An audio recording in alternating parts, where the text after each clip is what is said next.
Viral di media sosial, mahasiswa baru Universitas Sriwijaya atau Unsri ini diminta melakukan aksi saling cium kening, Togi, saat kegiatan kampus. Agak aneh ya, dan pihak kampus juga telah memanggil mahasiswa penanggung jawab acara.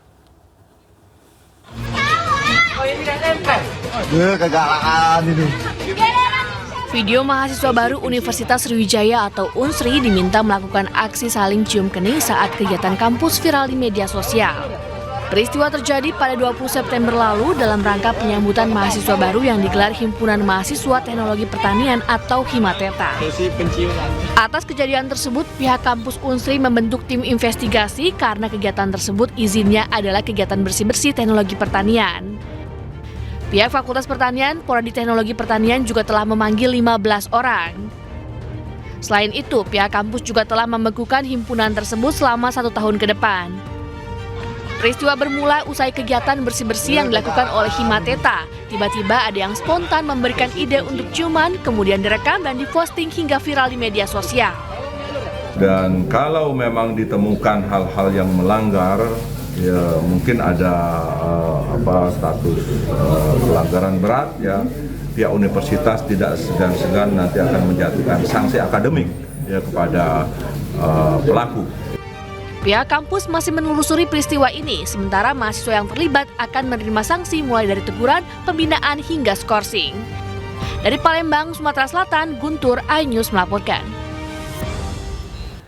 Dan bisa untuk membahas mengenai heboh kegiatan mahasiswa baru Universitas Sriwijaya, kita sudah bergabung dengan Sekretaris Universitas Sriwijaya, Profesor Aidil Fitri. Selamat pagi, Profesor Aidil. Selamat pagi. Baik, Prof, ini kabarnya dari pihak kampus membentuk tim investigasi untuk kasus yang heboh ciuman saat ospek ini. Sampai saat ini hasil investigasinya gimana, Prof? Ya, memang pihak kampus Universitas Sriwijaya ini sudah menyerahkan ya, persoalan ini kepada Satgas Anti Kekerasan Seksual Universitas Sriwijaya.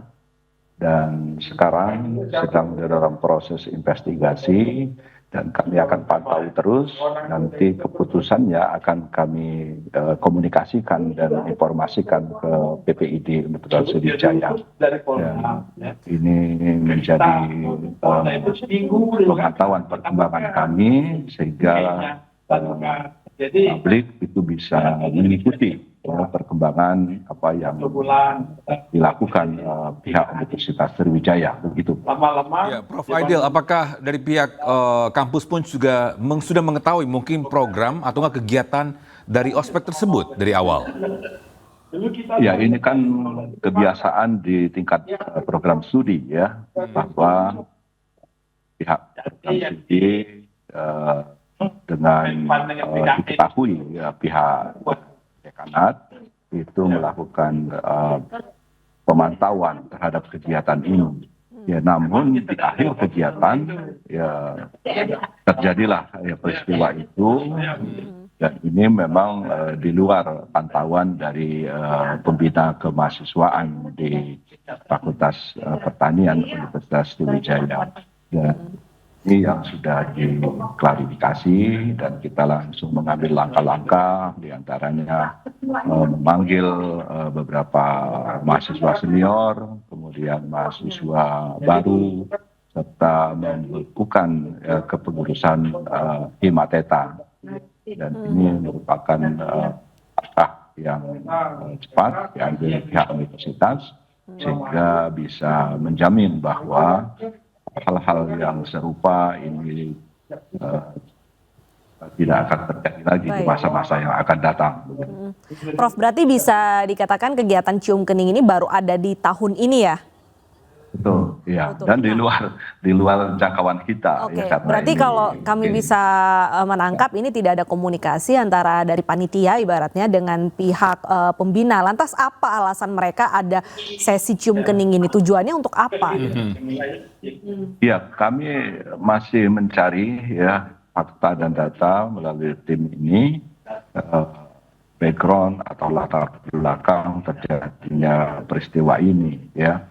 Sejauh ini kami belum memperoleh informasi dan kita biarkan tim independen ini bekerja dan beberapa saat ke depan itu kita akan memanggil tim Satgas yang terdiri dari 15 orang, baik dari unsur dosen, kemudian unsur mahasiswa maupun unsur tenaga kependidikan untuk bisa menyelesaikan persoalan ini dengan baik, dan kita akan laporkan ke Rektor Universitas Sriwijaya.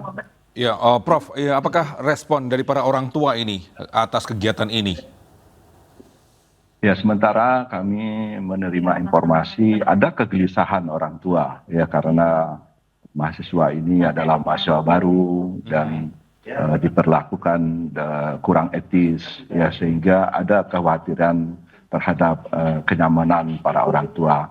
Makanya kami langsung bertindak dan menjamin bahwa sivitas akademika itu bisa aman di kampus, dan perguruan tinggi menjamin adanya ruang publik yang bebas dari unsur kekerasan, unsur lainnya yang menyinggung juga persoalan privasi.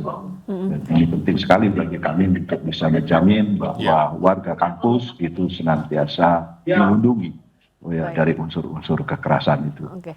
Prof, tadi selain membekukan kepengurusan, apa sanksi yang akan diberikan kepada panitia?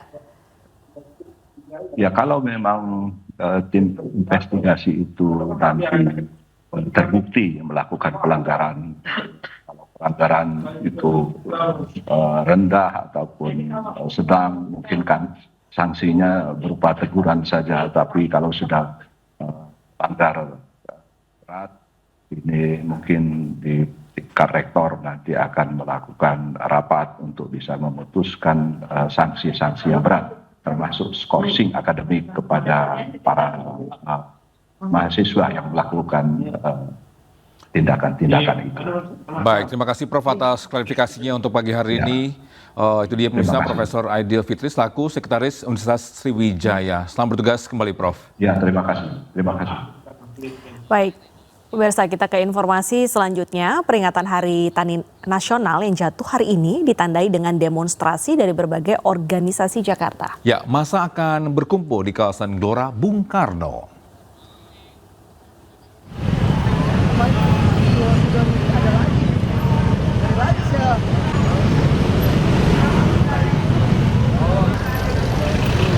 Ya, pemirsa, kelompok tani buruh ini hingga elemen masyarakat lainnya bergerak menuju kawasan GBK Senayan untuk berdemonstrasi peringatan Hari Tani Nasional. Dalam demonstrasi, massa akan suarakan sejumlah tuntutan, di antaranya terkait reforma agraria sejati dan kedaulatan pangan. Untuk mengamankan demonstrasi, sebanyak 8.340 personil keamanan gabungan dikerahkan.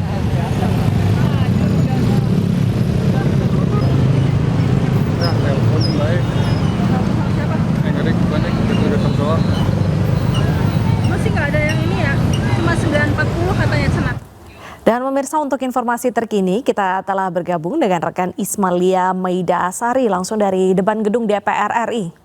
Ya, selamat siang Ismalia, bagaimana kondisi terkini di sana? Apa saja menjadi tuntutan massa untuk aksi demo peringatan Hari Tani? Ingin memastikan di pemerintahan Prabowo ini.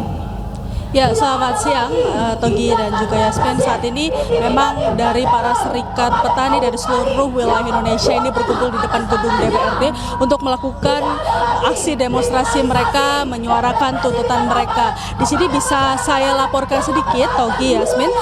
Memang tadi para petani ini sudah mulai berkumpul di Gelora Bung Karno sejak pukul 9 dan mereka berjalan menuju ke arah depan gedung DPR, dan saat ini mereka sudah berada di DPR. Bisa dilihat juga di sini para petani membawa bendera putih yang dikaitkan di bambu, yang dimana kita tahu bambu juga merupakan hasil bumi dari pertanian. Di sini juga bisa dilihat di layar televisi Anda, Togi dan juga Yasmin, ini banyak dari para petani yang juga membawa hasil bumi seperti sayur-sayuran, ada kelapa, ada pisang, ada buah-buahan, dan masih banyak lainnya. Bahkan ada padi juga di sini yang mereka memang bawa untuk menyuarakan aksi mereka pada hari ini. Dan juga para petani ini menggunakan topi rotan khas petani atau yang kita biasa kenal seperti topi caping. Dan di topi caping ini banyak mereka yang bertuliskan tuntutan-tuntutan mereka, dan tuntutan yang mereka suarakan pada hari ini adalah reformasi agraria. Yang dimana kita tahu reformasi agraria ini juga merupakan program pemerintah untuk penataan agar lebih tepat sasaran ke rakyat kecil, terutama ke para petani dan juga para nelayan. Saat ini mereka masih terus melakukan orasi, dan mereka ini datang dari seluruh wilayah Indonesia, ada dari Jawa, Majalengka, dan juga ada dari Jawa Barat. Mereka datang ke sini beramai-ramai untuk melakukan menyuarakan suara mereka, dan mereka nantinya juga masih akan terus berorasi sekitar pukul 12. Mereka masih terus melakukan orasi mereka, dan juga di sini para petani walaupun saat ini kondisi di sini sangat panas, mereka tidak menyurutkan semangat mereka untuk melakukan atau menyuarakan suara mereka. Togi dan juga Yasmin. Baik, terima kasih Ismalia Midasari atas informasinya melaporkan dari Gedung DPR RI Jakarta. Selamat bertugas kembali. Seorang anak perempuan pedagang cilok menangis di atas sepedanya di kawasan Jakarta Islamic Center, Koja, Jakarta Utara. Bocah putus sekolah ini menangis karena dagangan dan hasil jualannya Rp60.000 dibawa kabur penipu. Tidak tega dengan kondisi korban, Malika Tania Putri 10 tahun, warga patungan untuk mengganti uang korban. Disuruh samperin soalnya kalian tungguin. Ya, pas aku samperin gak ada orang. Habis itu pas aku balik lagi orangnya udah gak ada. Terus kemudian kamu nangis? Iya, aku nangis ketemu sama guru. Habis itu dibawa ke Dali Islamik, ada teman-temannya dari Timawes. Habis itu sama itu pada patungan buat ganti gurunya. Mendapatkan info kejadian, Yuyun Wahyudi, Lurah Rawabadak Selatan, langsung mendatangi rumah korban. Saya berkesempatan datang buat silaturahmi ke keluarganya adik Malika, ya. Dan kebetulan Pak Wali Kota juga menugaskan, menitipkan salam untuk mengunjungi ya Malika beserta keluarganya. Jadi intinya silaturahmi terlebih dahulu. Kemudian juga tentunya menggali informasi ya tentang data-data keluarga dari orang tua Malika ini.